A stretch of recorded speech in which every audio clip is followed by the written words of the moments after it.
some of the things that we were able to see go down because of not just C-SPAN, but because of photographers in Congress capturing these moments up close and personal, is this one on the screen here. This is Marjorie Taylor Greene holding up her cell phone. On the cell phone, you will see that there's an open phone call. She's holding it up to Congressman Rosendale, who was a no vote for Kevin McCarthy. But look really closely on that photo. What is the name on that photo? It says DT.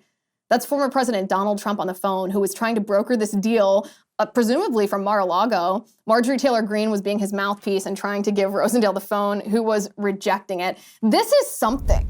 This picture, I've seen this picture probably a dozen times in the last day and a half since this happened. And I don't think I'm never going to find it less striking, because it shows exactly what Marjorie Taylor Greene is. And it shows exactly what Rosendale was standing for, that he wasn't swayed by a politician, he was standing on principle, and that Marjorie Taylor Greene wasn't speaking for herself, she was speaking for President Trump. Now, you can make what you will of that. Maybe that's neutral analysis, maybe that's positive analysis in favor of Rosendale and not so much in favor of Marjorie Taylor Greene. But it is striking to see these negotiations. And then, of course, we have the interaction that was seen around the world, and that is, in these negotiations, let me just say, in these negotiations, typically they are done by surrogates. This is kind of the job of the whip of each party, is to try to convince members to vote how in this case, the majority leader, who was McCarthy before he was speaker, how the majority leader wants the rest of the caucus to vote. So typically, if you take Matt Gaetz, because he was the holdout, Lauren Boebert, she was a holdout. They were two of the ones that were voting present when their votes were needed to elect McCarthy. Typically, the negotiations with them would take place with the whip. But what did we see on the floor of the House of Representatives? Matt, can we play this clip? This is McCarthy himself approaching Matt Gaetz. Look, you can see him. He's walking towards Matt Gaetz. You can't hear what he's saying.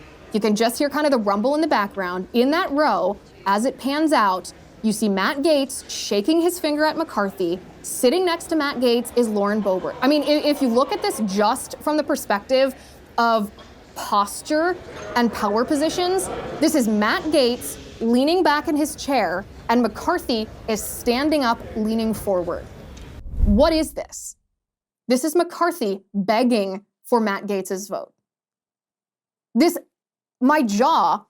I could barely pick my jaw up off the floor when I saw this play out.